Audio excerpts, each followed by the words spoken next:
Soy Fernando Díaz Villanueva, hoy es 9 de junio de 2020 y esto es La Contracrónica.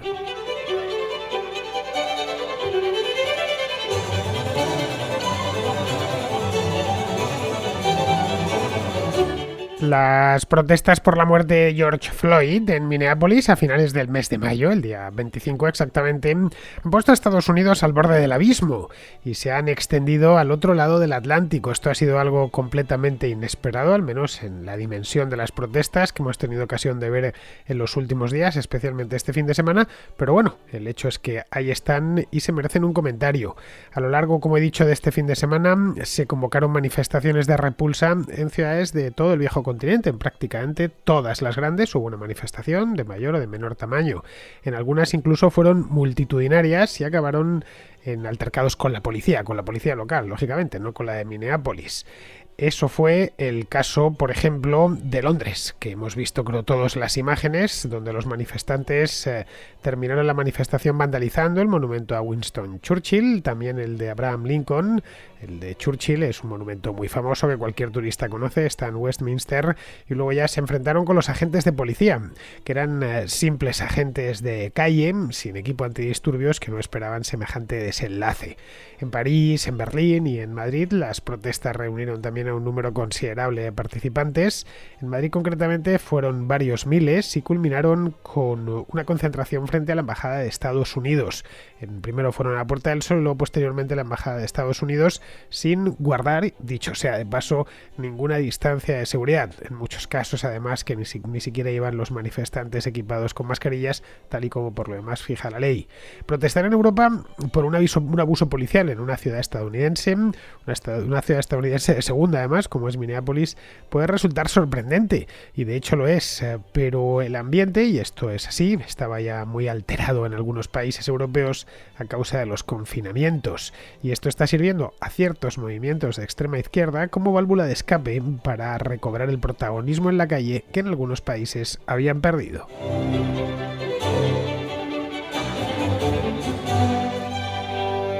A estas alturas, estamos como he dicho antes a 9 de junio, podríamos decir que algo se ha ido de las manos a ambos lados del Atlántico con el tema este de Floyd y las protestas por su muerte.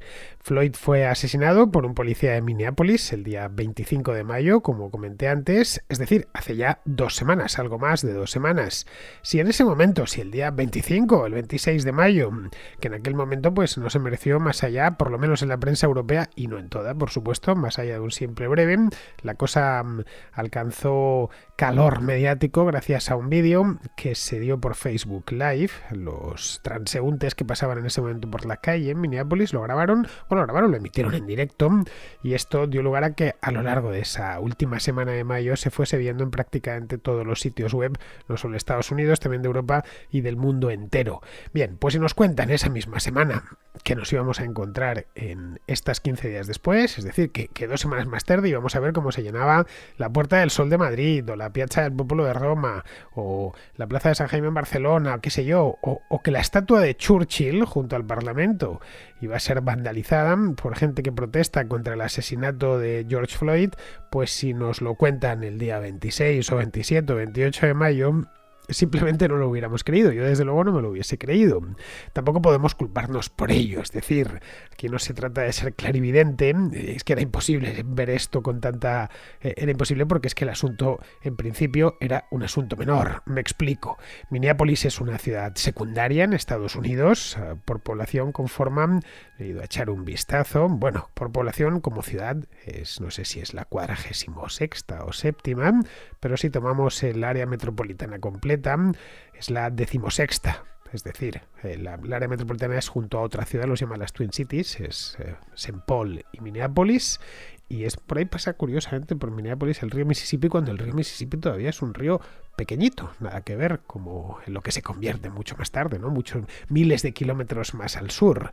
Bien, pues entre Minneapolis y Saint Paul está muy por debajo de las grandes urbes de la costa este, como Nueva York, o Washington, o Boston, las urbes de los Grandes Lagos como Chicago, o las californianas, Los Ángeles, San Francisco, las tejanas tipo Dallas o Houston, incluso las de Florida como Miami. Es decir, que es una ciudad más o menos conocida en Estados Unidos, más obviamente que en Europa, pero que a mucha gente le costaría situar en el mapa aquí en Europa. Es una ciudad de provincias, de ahí que nos lleguen muy poquitas noticias de Minneapolis, más allá de alguna musical de cuando vivía Prince, que por cierto era de la ciudad de Minneapolis. De hecho, como os decía, la mayor parte de europeos, pero no solo europeos, también hispanoamericanos, tendrían problemas serios para situarla correctamente en el mapa. Los más avisados quizá la pondrían en el centro norte, que es donde está, pero aproximadamente, ni siquiera la colocarían en su lugar exacto. Lo que sucedió el día 25 de mayo es grave, sin duda. Que un policía mate a un detenido por la calle y de la manera en que lo hizo es una cosa grave, pero no deja de ser una historia local que debió saldarse en aquel momento con el arresto de los agentes de la policía local que provocaron la muerte de Floyd, empezando por Derek Chauvin, que fue el que le mató en la calle, poniéndole la rodilla encima del cuello, y ya está. Es decir, no mucho más que eso pasase a la prensa local, evidentemente, con grandes titulares, quizá a la del Estado, algo más, a la nacional dentro de los Estados Unidos, los grandes medios, y que como mucho se mereciese un breve o un asunto menor, quizá una reflexión editorial y poquito más. Es decir, sería inconcebible que cada vez que un policía cometa un abuso en Minneapolis, o quien dice Minneapolis dice Phoenix o San Luis, se convoquen manifestaciones en medio mundo, se convoquen manifestaciones en el centro de Madrid, o en el centro de Londres, o en el centro de Berlín. Esto, si cada vez que pasa esto en una ciudad de Estados Unidos tenemos que andar convocando a 3, 4 o 5 mil personas en el centro de todas las capitales europeas, pues vamos a estar todo el día en manifestaciones, tendrán al final que reservar hora en la Puerta del Sol. También, ojo, lo sería que si un detenido por la policía de Londres o de Ámsterdam muere víctima de la actuación policial, se convoquen manifestaciones en Nueva York o en Atlanta. Es decir, las noticias tienen una jerarquía, y la jerarquía que debió ocupar esta historia de George Floyd es la que es, seguramente mucha local, a título local, sin duda. Si mañana en Madrid, que es la ciudad en la que yo vivo, un policía matase a un detenido, pues se merecería la primera plana en los diarios locales, y a partir de aquí ya en círculos concéntricos iría perdiendo interés. Y por supuesto en la prensa de Minneapolis seguramente ni saldría. Es decir, que un policía en Madrid ha matado a un detenido ni aparecería, ni siquiera en los breves. El tema es que esto ha superado con mucho la protesta por el asesinato de George Floyd. Se ha convertido en algo así como una gigantesca operación política sustentada sobre el activismo callejero. Esto a lo largo de estas 2 últimas semanas, especialmente la última, hemos tenido ocasión de verlo. Los disturbios en Estados Unidos han sido en todas las grandes ciudades del país, no ha quedado ni una libre. En algunas han sido multitudinarias, por supuesto en Minneapolis y en Saint Paul y en toda lo que es Minnesota, pero también en Nueva York, también lo hemos visto en Chicago, en Los Ángeles, en Miami, en todas las ciudades de los Estados Unidos. En Estados Unidos puede llegar a entenderse que esto ocasionase una ola de indignación, más habida cuenta que a George Floyd, a través de Facebook Live, le pudimos ver morir todos, porque el que grababa aquello con su teléfono hizo bien además en grabarlo, porque este tipo de cosas no se deben nunca consentir, que la policía actúe de esa manera. Bien, pues que levantase una ola de indignación dentro de Estados Unidos, en Minneapolis por descontado, pero dentro de Estados Unidos es comprensible. A fin de cuentas, esto se puede utilizar. Aparte de las quejas lógicas por el abuso policial, se puede utilizar políticamente, y en Estados Unidos están en pleno año electoral. Hay elecciones en el mes de noviembre, el día 3, y los demócratas no tienen ni mucho menos todas consigo. El ganador de las elecciones primarias, que es Joe Biden, pues es un candidato flojo, un candidato que no está del todo en sus cabales, como se desprende de sus propias declaraciones a menudo, y todo esto los demócratas lo saben. Y además venía Donald Trump con muchísima fuerza, después de que los últimos 3 años y medio demasiadas cosas le hayan salido bien, especialmente las tocantes con la economía. Así que, en principio, y si nos ponemos en la piel de los demócratas, no parecía mala idea tomar el asunto Floyd como trampolín, sobredimensionarlo debidamente para retomar la calle. Activar de esta manera a su electorado, mejor dicho, más que activarlo, reactivarlo, porque lo tenían bastante dormido, y ya de paso, pues desgastar al propio Trump, porque una historia de estas, aparte de poner en jaque a los gobernadores, empezando por el propio gobernador de Minnesota, que es demócrata, por cierto, pues al primero que le afecta es al presidente de los Estados Unidos, sobre todo cuando las protestas no están circunscritas a un solo estado, sino que se han dado en todos los estados y todas las ciudades de la Unión. Bien, hasta aquí correcto, se puede llegar a entender. A mí me parecía que el asunto se estaba sobredimensionando porque, por desgracia, la policía en Estados Unidos se le va la mano con demasiada frecuencia y no es el primer caso de George Floyd, la primera víctima de la brutalidad policial. Ojo, las víctimas de la brutalidad policial son de todas las razas posibles, los hay negros, los hay hispanos, los hay blancos, los hay asiáticos, etcétera. Creo que los policías, afortunadamente son pocos, que cometen abusos con los detenidos, no miran el color de la piel, simplemente son así, todo el peso de la ley debe caer sobre ellos. Bien, pero que en Estados Unidos fuese ahí, teniendo en cuenta las circunstancias políticas peculiares del país, puede entenderse. Claro, aquí habría que hacerse una pregunta. ¿En Europa esto tiene sentido, que el asunto haya llegado, que la marea hasta haya llegado tan lejos como Europa? Aquí no gobierna Donald Trump.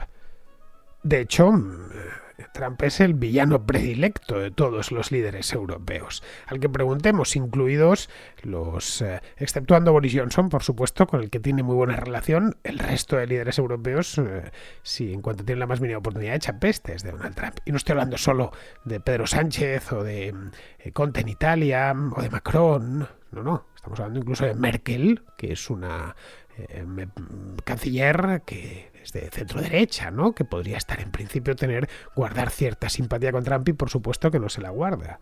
Bien, no gobierna Donald Trump, pero es que tampoco hay elecciones cerca. A nivel europeo, las elecciones europeas fueron el año pasado y no hay ninguna elecciones que se esperen dentro de poco tiempo en ninguno de los grandes países de la Unión Europea, tipo Alemania, tipo Francia, Italia o la propia España. Tampoco en el Reino Unido, que ya no está en la Unión Europea, pero bueno, está todavía con un pie dentro, o al menos el talón del pie dentro. Las elecciones fueron en el mes de diciembre pasado. Luego, además, el continente tiene otros problemas, bastante más acuciantes que el asunto este de Floyd, como superar la crisis sanitaria provocada por el coronavirus, que todavía no está superada. Tienen también que enfrentar la crisis económica subsiguiente, o, por centrarse en problemas enquistados desde hace tiempo, dar salida al Brexit de una maldita vez y ya de paso resolver como puedan los innumerables conflictos de legitimidad que tiene la propia Unión Europea. Pero inesperadamente lo que ha llenado las calles europeas de manifestantes es el tema este de George Floyd. Y cuando digo que las ha llenado, es que las ha llenado. Ahí están las imágenes de este fin de semana. Si no las habéis visto, no tenéis más que echar un vistazo. En Bruselas los manifestantes vandalizaron el monumento a Leopoldo II. En Londres el vandalizado fue Winston Churchill, en cuyo pedestal un manifestante escribió "Was a racist", es decir, Churchill por encima de Winston Churchill tacharon con un spray el nombre de Churchill grabado en la piedra y pusieron debajo de "era un racista".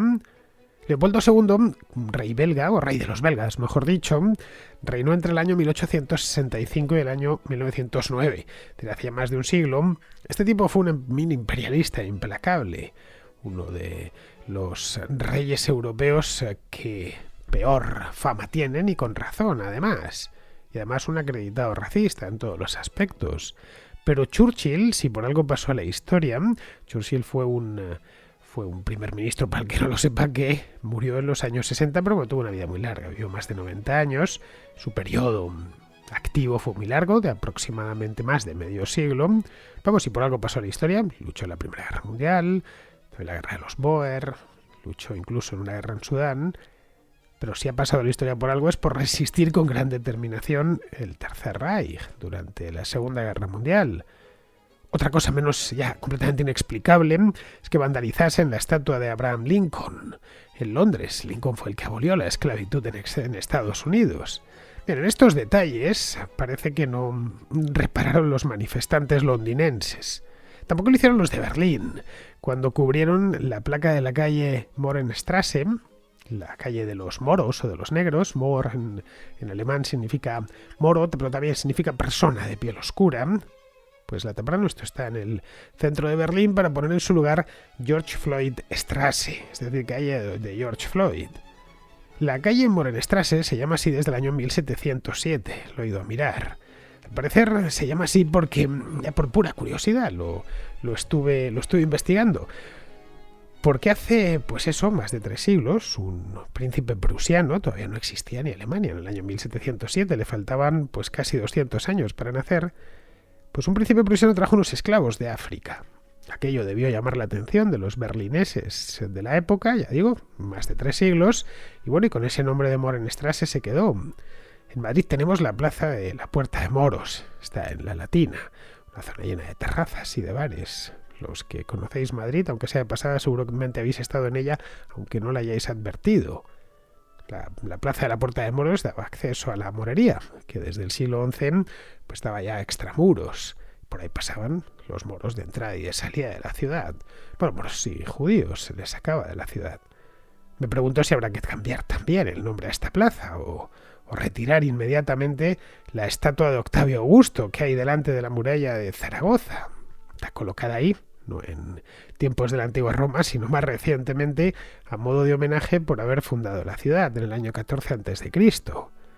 Bueno, además de eso, además de fundar Zaragoza, Octavio Augusto conquistó el norte de la península y lo hizo a sangre y fuego, la guerra contra los cántabros, y además era un esclavista contumaz, como todos los romanos que podían permitírselo, y un emperador podría permitirse muchos, pues coleccionaba por millares los esclavos. Eso sí, Octavio Augusto no hacía distinción de raza entre ellos. Las manifestaciones en Europa han adquirido tintes de denuncia al racismo, como estamos viendo. Cualquier cosa que les parezca medianamente racista, o que cualquier personaje del pasado les pareciese racista, evidentemente tienen que desconectarlo de su propia época, pues lo están denunciando y están vandalizándolo. También de denuncia al colonialismo. El tema es que ambos fenómenos, tanto el racismo como el colonialismo, en Europa ya son cosas del pasado que se aleja cada vez más. Están completamente superadas por las sociedades europeas. Las colonias europeas dejaron de serlo pues hace ya más de medio siglo. Las últimas, que prácticamente todas se independizaron, especialmente las de África, en los años 60, algunas como las asiáticas antes incluso. En ninguna parte de Europa, por supuesto, existe hoy legislación racista o discriminación racial de ningún tipo, y esto es desde la Segunda Guerra Mundial. Y en el país donde había discriminación racial era la Alemania nazi, que fue derrotada, precisamente, entre otros, por Churchill. Pero vamos, que incluyendo a la Alemania nazi, aquello ya es un mal sueño que acabó hace 80 años. La lacra del esclavismo, sin embargo, no ha desaparecido del todo. Se calcula que en el mundo hay unos 40 millones de esclavos, o de personas que permanecen esclavizadas, que están reducidas a la condición de esclavitud. Bien, ninguno de ellos está en Europa, tampoco en Norteamérica. La mayor parte de ellos se encuentra en países del Sahel, como Mauritania, creo que es el país que más esclavos tiene del mundo, Níger, Chad, Sudán, Eritrea. Harían bien los manifestantes de este fin de semana, tan preocupados por denunciar el racismo, el colonialismo, el esclavismo, harían bien en dirigir su ira contra los gobernantes de estos países, contra sus embajadas, por ejemplo, y no contra la estatua de Churchill o la placa de una calle en Berlín. Pero es que quizá esto tampoco vaya de racismo, es una posibilidad, ni de colonialismo, ni de esclavismo. Quizás sea otra cosa distinta, que en Europa pues nos cuesta entender, porque como decía antes, aquí no gobierna Trump. Quizá habría que mirar a ciertos movimientos de extrema izquierda, que emplean esto del racismo para adueñarse de la calle y poner a las élites europeas que están todas, o prácticamente todas, ahitas de corrección política y presas de una profunda crisis de identidad, pues ponerlas sobre sus rodillas. Esto último, esto de las rodillas, quiero decir, lo han conseguido de manera literal. El espectáculo que algunos líderes occidentales, como el inefable Justin Trudeau, oscila entre el ridículo y la vergüenza ajena. Lo de Trudeau, a pesar de aquella campaña que le montaron por esa fotografía de carnaval de hace unos años, el famoso blackface, Yo no sé ya si para curarse en salud, pero se encargó de que hubiese muchos fotógrafos cuando él se arrodilló. No sé de qué pediría perdón.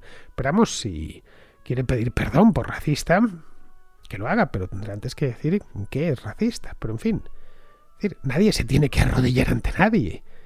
Es absurdo, irracional, responsabilizar y pedir cuentas a toda la población de ascendencia europea del planeta por lo que hicieron sus antepasados.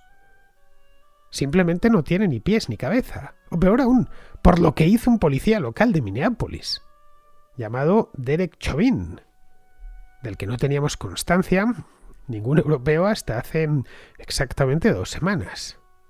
Algo así carece de sentido. Y cualquier persona en sus cabales lo entiende a la perfección. Uno es responsable de sus actos. Y de nada más, absolutamente de nada más.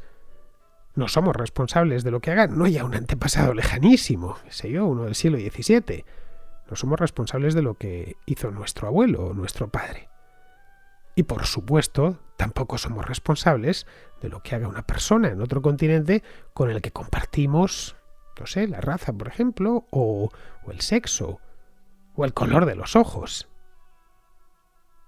Punto. Y no hay mucho más que hablar. Creo que estoy apelando exclusivamente a la razón. Es decir, por más que otros quieran empeñarse en que como el policía eres blanco, pues todos los blancos son culpables y todos tienen que pedir perdón. O el policía es hombre, pues todos los hombres son culpables y por lo tanto tienen que pedir perdón. Como el policía es policía, pues todos los policías son culpables y tienen que pedir perdón. Es absurdo. De lo contrario estaríamos cayendo en el racismo más abyecto. Aquel que condena a todo un grupo por el color de su piel, o por su género, o por el color de sus ojos, o por su oficio. Eso es racismo. Pues bien, los que están promoviendo y alentando todo este huracán deberían pararse y reflexionarlo, y hacerlo además seriamente. En las formas de su denuncia se están acusando ellos mismos.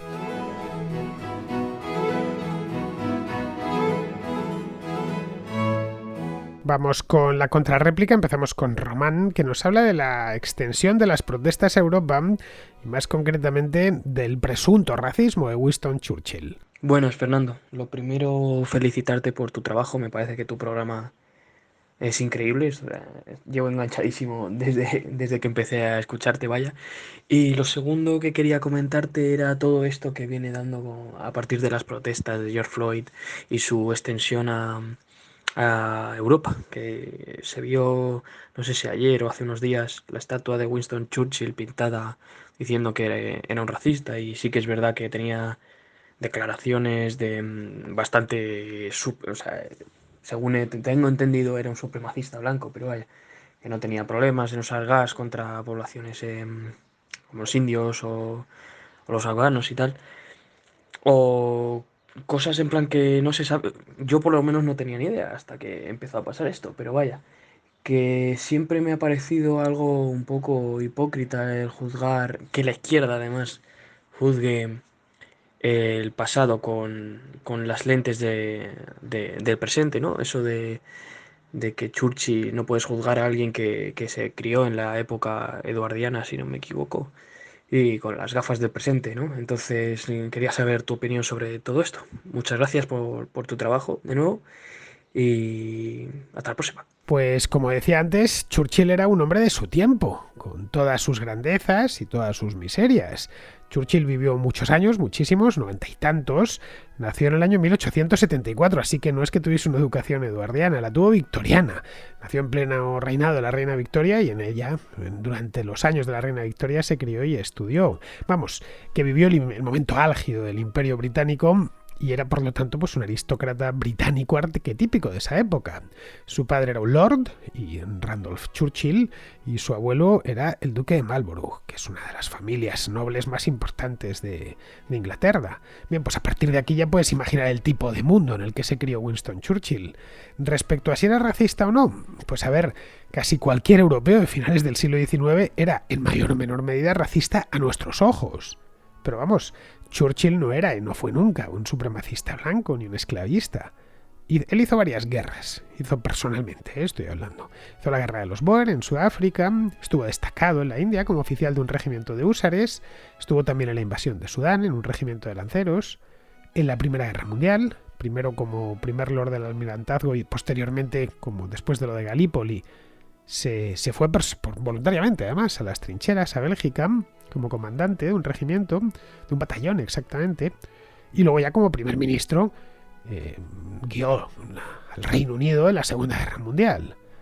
Bien, Churchill es un tipo que nunca tuvo piedad. Churchill como militar nunca tuvo piedad con el enemigo. Y ahí están los bombardeos que Harris realizó sobre Alemania con el consentimiento de Churchill, por supuesto. Es decir, que a Churchill le daba igual que fuesen blancos o negros. Si estaba en guerra con ellos, era absolutamente implacable. Bien, vamos ahora con Toto, que es un venezolano que vive en Inglaterra, que se pregunta por el contagio del virus a raíz de las manifestaciones. A ver, buenos días, Fernando. Primero que todo, muchas gracias por tu programa. Está en todas mis mañanas. Camino al trabajo e incluso cuando estoy off, ¿sabes? Eres la voz de las mis mañanas desde hace aproximadamente 4 años. A ver, te mando esta nota de voz ahora porque me estoy dando cuenta que en el caso de Estados Unidos, ahorita están habiendo varias protestas por el caso de George Floyd, pero en medio de una pandemia. Pero los casos aún no han aumentado. Y la lógica te llevaría a, siendo un virus tan virulento y la gente no respetando distancias de seguridad, que los casos se deberían aumentar en muchísima más cantidad, los casos de contagio y los casos de muerte. Pero en los casos de muerte, de hecho, están bajando. Y en las de los contagios no ha subido, sigue aproximadamente en 20.000 casos al día. Quizás algunos días un poco menos, un poco más, pero han habido picos mucho más altos anteriormente. ¿Por qué crees que está ocurriendo esto? A ver, ¿será que, sabes? Yo creo que se manejó todo muy mal, ¿sabes? Porque si lo vemos desde nivel estadístico, la gente que muere son el 80%, el 90% aproximadamente de las muertes son de personas de 55 años en adelante. Entonces, encerraste al 100% de un país, destruiste la economía de todo un país, creaste una crisis económica porque un porcentaje bastante específico de la población estaba en riesgo. ¿No se consideraría mejor poner a esas personas en riesgo aparte o hablarles directamente a esas personas en riesgo de tú eres el que tienes que hacer cuarentena, tú eres el que no tienes que salir? Igual si esas personas deciden salir y, ¿sabes? Y conocen su riesgo, ya es opción de ellas. Pero no tenías que destruir completamente la economía y encerrar a todo el mundo en la casa cuando las muertes de 55 para abajo son mínimas, ¿sabes? Creo que van como que de un 2%, una cosa así. ¿Sabes? Que son casos muy específicos. Y evidentemente, siempre tienes al noticiero, siempre tienes al medio de comunicación poniéndote la noticia de joven, sano, treintañero, muere de coronavirus y no tenía ninguna patología anteriormente. Claro, eso evidentemente es una noticia, es una novedad. Por eso es que sale en la primera plana y busca sencillamente manipular la opinión pública al pensar de que realmente nos está afectando a todos por igual. Cuando estadísticamente esa persona que se murió sin síntomas es la excepción. Muchas gracias por todo, Fernando. Pasa buena noche. Pues no lo sé, Toto, esto del COVID-19 ya sabes que va con algo de retraso, que tiene un periodo asintomático muy largo, así que no sería extraño que los contagios aumenten en las próximas 2 semanas. Respecto al confinamiento, lo que nos comentas, el confinamiento en sí, a ver, se hizo porque los servicios sanitarios, los hospitales, los servicios de urgencias especialmente estaban colapsados y había que cortar la cadena de contagio. En España el colapso fue tal que en algunos hospitales hubo que practicar triaje, es decir, dejar morir a gente, que yo fue durísimo. Luego hay otra cosa. Es cierto que la letalidad del COVID entre los veinteañeros es muy baja, Pero esos veinteañeros tienen padres de 50 y tantos y abuelos de 80 y tantos. Entre estos últimos la letalidad ya es sensiblemente más alta. Por eso había que cortar por las bravas la cadena de contagio. La pregunta en España es por qué no se tomaron medidas antes, por qué no se hizo una previsión adecuada, para luego hacer el confinamiento menos estricto, porque aquí fue, no sé si el más estricto del mundo, pero desde luego entre los más estrictos. Bien, seguimos con Aurelio, que pregunta por la policía en Minneapolis. Buenos días, Fernando. He estado viendo varias noticias y ha habido una de ellas que me ha llamado bastante la atención y realmente me ha horrorizado, pero totalmente, porque es que es algo impensable. Eh, Esta noticia tenía como título que el ayuntamiento de Minnesota, donde ha ocurrido lo de este hombre, George Floyd, quiere, o sea, gran parte de la cúpula del ayuntamiento quiere desmantelar a la policía. Eh, eso es algo que me parece bastante fuerte, o sea, bastante increíble, porque al fin y al cabo, mm, por lo que ha hecho un policía, la que se está liando es increíble. Y no solo en Minnesota, sino en el resto del país, y protestas que se han extendido incluso a España. No sé si es que estaban esperando una oportunidad así para descontrolarse, porque ya no solo están haciendo saqueos durante las manifestaciones y las protestas, sino que también están pegándole palizas a determinadas personas, llegando incluso a- o sea, a cometer asesinatos, etcétera. Y creo que eliminar la policía solo puede llevar esto a peor, porque en teoría la noticia dice que de todo este tipo de conflictos y demás se encargarían los servicios sociales. No lo sé, me sorprende bastante. ¿Tú cómo lo ves? Un saludo. Pues sí, Aurelio, lo leí ayer y la verdad es que me llamó mucho la atención. El titular, eso sí, es algo engañoso. No van a desmantelar el cuerpo, es decir, que Minneapolis no se va a quedar sin policía. Lo que van a hacer, según pude leer, es reestructurarlo a fondo. Aquí, por lo tanto, lo que habría que preguntarse, lo que me pregunté yo mientras leía la noticia, por lo menos, es qué tipo de policía tenían en Minneapolis hasta el día 25 de mayo. ¿Eran normales, tipos como Derecho Bin? Yo pensé que era una excepción, lo mismo es que había unos cuantos más, no lo sé. Es decir, si necesitan reestructurarla por completo, es que va a resultar que había unos cuantos más o que simplemente se quieren curar en salud. Dios sabe, pero vamos, desmantelarla no van a desmantelarla porque una ciudad tan grande no se puede quedar sin policía. Bien, vamos ahora con Carlos, de El Salvador, que pregunta por las medidas de contención contra el COVID allí en El Salvador que ha adoptado Nayib Bukele. Quería saber si les ha estado dando seguimiento a lo que está sucediendo en nuestro país, El Salvador. Recuerdo que el año pasado realizaste un par de contracrónicas refiriéndote al presidente del país, Nayib Bukele, y me gustaría saber si le has dado seguimiento y qué opinión tienes acerca del drama que se está dando entre el Ejecutivo, el Legislativo y toda esta situación que tenemos ya más de 2 meses de cuarentena y el país está totalmente cerrado y no podemos salir a trabajar, o los que podemos salir somos muy pocos y estamos a punto de colapsar económicamente. Entonces, quería escuchar tus comentarios sobre eso. Te deseo una feliz tarde. Pues sí, Carlos, lo leí el otro día y me sorprendió porque El Salvador tiene una informalidad muy alta, del orden del 70 al 75% de la gente que trabaja, la masa laboral, no está contratada, vamos, vive en el sector informal. Esta gente, como bien sabes, vive al día y si no trabaja, no come. La cuestión es que los datos que ofrece el gobierno salvadoreño no son especialmente malos si los comparamos con otros países.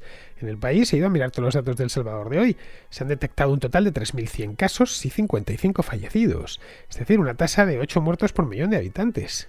Caray, piensa que en el Reino Unido hay 600 muertos por millón de habitantes, en España 580 y en Italia 562. En este apartado, que es el más importante de todos, El Salvador está en la parte baja de la tabla, así que quizá estos números son más falsos que un euro de hojalata. Y en El Salvador está muriendo mucha más gente. De ahí que Bukele haya tomado esta medida tan radical. Pero vamos, no sé cuánto tiempo podrá aguantar esto El Salvador, por lo que te digo, porque no es una sociedad que se caracterice por su ahorro y tiene a la gente, al 70-75% de la gente que necesita trabajar todos los días, salir a la calle todos los días para ganarse la vida. Bien, pues vamos a terminar ya, vamos con Pizarro, que nos habla del plan de Merkel para reflotar la economía alemana. El gobierno alemán va a comprometer un dinero que tiene en paliar el quebranto económico derivado de la crisis sanitaria y ayudar a su tejido económico a recuperarse con brío. Y lo planea hacer con ayudas directas, facilidades fiscales, un marco legal favorable y créditos blandos. Los resultados ya se verán, pero el planteamiento es sensato y esperanzador. Es inevitable comparar todo esto con nuestro gobierno y observar que ni plan, ni dinero, ni sensatez, ni esperanza. El tiempo dirá cuál ha sido el alcance de los objetivos fijados, pero independientemente de lo que se consigan, hay que reconocer que el planteamiento alemán es cabal y que, pese a que algunos aspectos son discutibles, en él presiden la intención de ayudar y de hacerlo sin quebrarse. Y volviendo a las comparativas, más que darnos envidia, sus intenciones y planteamientos deberían hacernos sentir algo de vergüenza por nuestra mala gestión pasada que ahora nos impide ayudarnos. Un cordial saludo de Pizarro. Y hasta aquí, queridos amigos, llega la contracrónica de hoy. Ya sabéis, mañana, que será miércoles, habrá más. Hasta mañana, amigos.